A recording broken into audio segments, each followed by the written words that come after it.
नमस्कार। आप सभी लोग अपने घरों पर सानंद होंगे, स्वस्थ रूप से होंगे तथा ये वैश्विक बीमारी कोविड से लड़ने में समाज कम्युनिटी की हेल्प कर रहे होंगे। तो जैसा कि हम बात कर रहे थे अपने प्लांट किंगडम में, specially about the angiosperm plants, in which we have talked about their fertilizations and their reproductions, and there's a only very small topic that is related to the economic importance of angiosperm. We have to talk about that the the angiospermic plants are very useful, especially they can act as a major source of the food fibers and species and different organisms, as well as they can we get the different kinds of spices and the beverages from the angiospermic plant. Evenly we can say they can also provide the valuable timber and medicines, right? And we can say they can also provide a beauty of our environment in our surroundings. So angiosperm plants are very needful, right? But still, if you have any problem, you can ask me. So we have to just come on the next topic, that is the alternation of the generations. Means what is this alternation? Means if we can talk about the life cycle of an organisms in a sequence events that occurs from birth to death of an organism, right? We can say especially in the plants, both haploid and diploid cells can be divided by mitosis. Means in case of plants, the haploid cells and the diploid cell can divide by the mitosis. And if we can talk about the this feature, means this mitosis can be capable to formations of the different plant bodies. Means we can say haploid and diploid. The haploid plant body produces gametes by the mitosis, right? And we can say, and this plant body represented as the gametophytes. Means especially the haploid plant body can always help for the changing of it and becomes the gametophyte. And after the fertilization, zygote also divided by mitosis to produce a diploid sporophytic plant body, right? We can say the haploid spores are produced by the plant body by meiosis, and they can turn divide by the mitosis to form a haploid plant body once again. Haploid divide होने के बाद फिर दोबारा से haploid का बनाने की help करता है. इसके साथ साथ हम कह सकते हैं during the life cycle of the sexually reproducing plants, right? Plant can there is alternation of the generation between the gamete producing haploid gametophytes and spore producing diploid sporophytes. Mean there is a small gap, there are sequences of these kinds of plant life cycle, so that we will study about the different kinds of life cycles, in which we have to talk about the haplontic, diplontic as well as the haplodiplontic life cycles. This is the alternation. Means we have to talk about the haplontic type of life cycle in the plants, in which we can say you can just see in the structure with the help of this diagram. You can just understand about this structure over here, that it can shows you about the haplontic type of life cycle in the plants. You can just see here there is a gametophytes structure over here, there is a spore formation structure is also seen over there. Means these conditions can be take place in such type of conditions. Means gametogenesis as well as the some sporogenesis, sporophytic genesis can be also seen over there. So you can say especially that this structure can be seen in the right. But how this process can be take place, you can just understand about especially that dominant photosynthetic phase in the gametophyte producing haploid spores. Means you can just see the condition of the gametophytic, right, where the gametes can be developed over here from spore formation to the gamete formation. These are the large parts of that formation of the spores in that condition, especially in the photosynthetic plants, due to which they can capable to develop the spores over here. Means they can capable to form the gametophyte structure. So we can say the dominant photosynthetic phases is gametophytic produced by the haploid spores. We can say the gametophyte produces gametes by the meiosis, right? Means these gametes can be always formed with the help of mitosis process, and we can say the gamete fuse and produce a diploid zygote. Means after when the gametes can be formed over here, and there is a fertilization will take place, means they can be fused together and they will help to form diploid 2n conditions. You can just see here over that in these conditions, right? This is the diploid zygote. Here you can say diploid zygote over here, right? With the help of this you can easily get the such type of things there. We can say this sporophytic generations, right? There are no free living sporophytes in these conditions, right? So meiosis in the zygote results formation of haploid spore again. Then after that, when the diploid zygote will form, then there is another meiosis process will take place here, and due to which again haploid spores can be formed, sporophytes can be formed over there. You can just see here is a n, spores are always in n conditions and zygote is always in 2n. So it is the haploid and this is the diploid conditions. So such life cycles in which we can see these conditions, that is known as the haplontic life cycle of the plant kingdom, right? Especially if we can talk about this one, that it can be generally seen in another way, that is the especially in the some specific volvox, Spirogyra, Chlamydomonas. These life cycle can be seen over there easily, right? Then we have to move on the another topic, that is called the diplontic life cycle in that conditions. If we can talk about the second plant life cycle of the plant, that is diplontic. This diplontic life cycle can always seen in diploid sporophyte dominant. Means generally if we talk about the haplontic life cycle, in that condition of life cycle, the haplontic stage is generally dominant, but in case of the diplontic, in that case of that condition, we can say especially the structures of the diploid sporophytes is dominant, right? If you compare these life cycles, means that this is called the diploid, right? And this is called the haploid in these conditions. Means gamete is always haploid.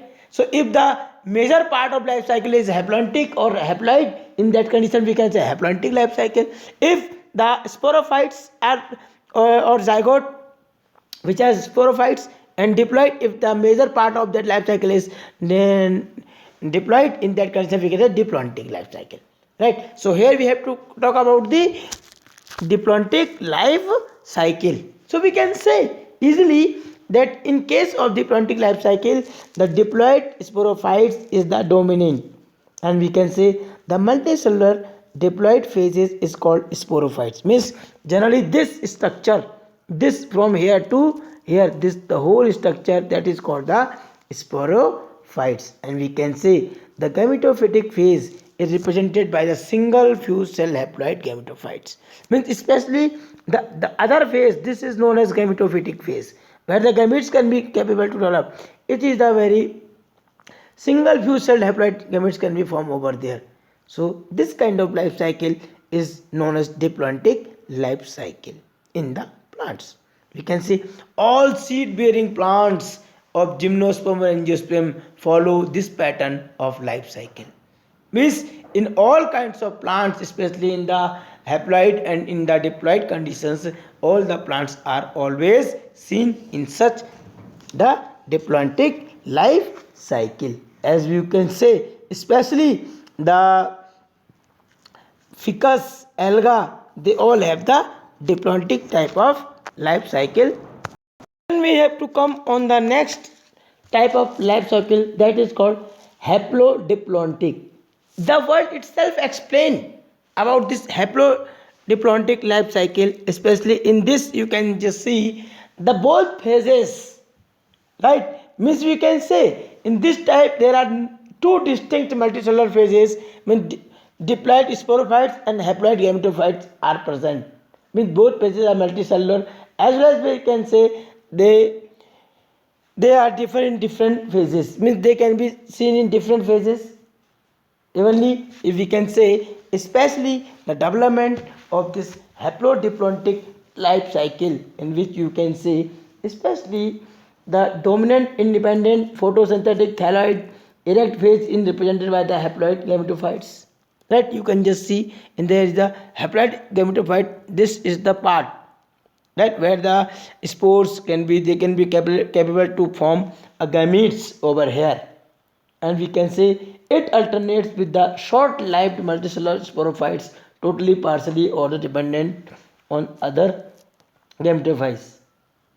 Right? So all bryophytes represented this pattern, especially this haplodiplontic type of structures can be seen especially into the where bryophytes. Even if we can say the diploid sporophytes means, you can just see here the spores, generally sporophytic structure where they are in the formation of diploid. Right? So we can say the diploid sporophytes is represented by a dominant independent photosynthetically vascular plant's body, or we can say it alternate with the multicellular sporophytic autotrophic independent but short-lived haploid gametophytes. Right? This pattern is known as haplodiplontic life cycle. Generally, this haplodiplontic life cycle can be seen in pteridophytes, right, in which we can say it is always demonstrated in the pattern. Generally, most of the algae genera haplontic, some of them such as Ectocarpus and Polybonia kelp as haplontic.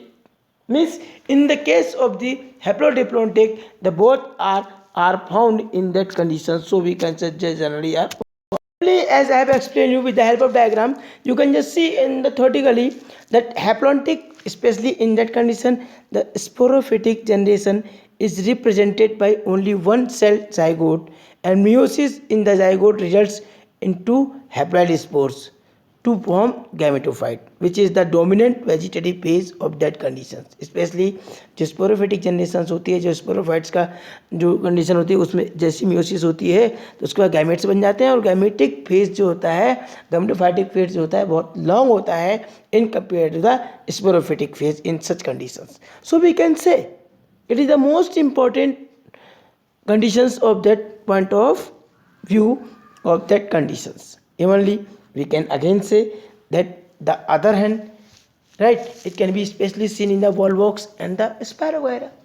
Spirogyra में क्या होता है, अगर हम algae की बात करेंगे तो एल्गी में क्या होता है थैलेफाइट्स के कंडीशन में कि जो गैमेटोफिटिक कंडीशंस होती है, स्पोर फॉर्मेशन की कंडीशन होती है, वो लॉन्ग पीरियड तक रहती है, लेकिन जो स्पोरोफाइट्स बनने की प्रोसेस रहती है वो शॉर्ट टाइम के लिए रहती है, यानी डिप्लॉयड कंडीशन शॉर्ट टर्म रहता है और हैप्लॉयड कंडीशन लॉन्ग टर्म रहता है. तो इस टाइप की लाइफ साइकिल को हम कह सकते हैं क्या, हैप्लॉन्टिक लाइफ साइकिल या लाइफ साइकिल पैटर्न. अगर हम बात करते हैं डिप्लॉन्टिक की, तो specially in this general diploid sporophytes are dominant, means the duration for the development of the sporophytes, diploid sporophytes is more and independent and photosynthetic plants. Generally it can be seen in higher plants. In all these gymnosperm and angiosperm it can be seen over there, right? So we can say in that condition, and the gametophytes is represented as single few cells which can be for a short period. It is recessive, we can say. So all seed bearing plants fell under this category, means they all angiosperm and gymnosperm which all have the seed, the plant, they all come in this category easily. So we can say this is the classification of the diplontic one. And if we talk about the haplodiplontic, in that conditions the both phases, means both this haploid and diploid conditions are intermediately लगभग बराबर बराबर रहते हैं, लेकिन plant to plant थोड़ा सा very कर जाते हैं. किसी प्लांट में डिप्लॉयड कंडीशन ज़्यादा होती है, किसी में हैप्लॉयड कंडीशन ज़्यादा होती है. तो ऐसे प्लांट्स को खासतौर से ब्रायोफाइट्स के और टेरिडोफाइट्स के जो प्लांट्स होते हैं उनको हम कहते हैं they have a specific life cycle that is called haplodiplontic life cycle. Means we can say both phases are multicellular and intermediate condition. It presents, it is present in the bryophytes and pteridophytes in that conditions. So we can say such type of structure over there in that places. Right. So this way, students, this lesson is now, it is advised to all of you that you all must read all the characteristics of the all the this whole lessons, especially this plant kingdoms, which can be classified the different life cycles as well as the different category. Means you have to learn about the thelophyta and their habitat, their reproductions, their importance and their life cycles. After that, bryophyta, their all examples, all the diagrams, right, and their all life cycles and the differences between the liverwort mosses, right. Then most important, that is the pteridophytes, especially in the pteridophytes, because they are primitive or more developed plants.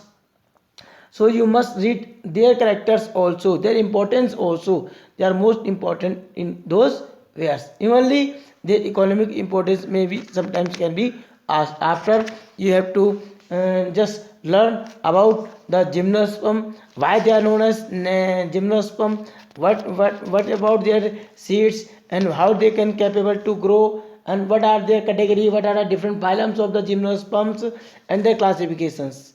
In the same way, the last and most important part, that is the angiosperm, because these plants can be asked so many times, especially in the angiosperm. You have to know about the dicot and monocots, right? Their differences, their characters on the basis of their leaves, on the basis of their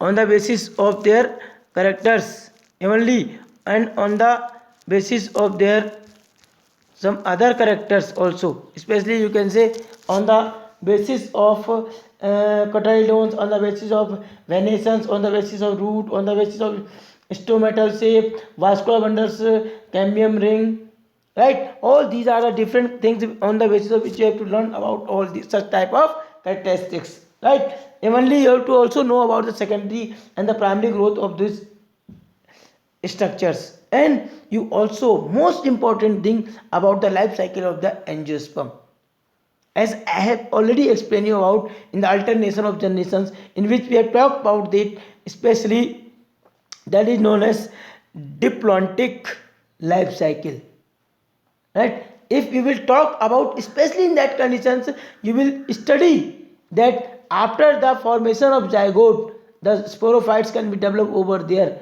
and later on when the that microsporangium can again divide it and form the gametes. In that haploid conditions is very less period of time in their life phases, only sporophytic, and the diploid condition is especially found in the life cycle, right. And especially the reproduction take place in such uh, angiospermic plant that it can carries with the help of double fertilizations, which I have already learned in the previous, in the 10th class, right. But still, if you have any problem in this lesson, you can revise and call me again, and I will give you the related notes. And please, students, once again, you make your notes and prepare your copy for your study further one.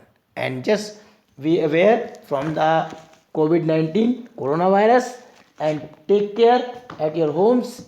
And after this lesson, we will talk about the next lesson, that is very important, right. Because here, after this lesson, we will talk about the next lesson, that is the animal kingdom, in which we will talk about the different characters, different things, on the basis of which we have to classify all these animals in different category. So please, once again, take care, make social distance, wash properly your hands, and follow the guidelines for the all things. Thank you.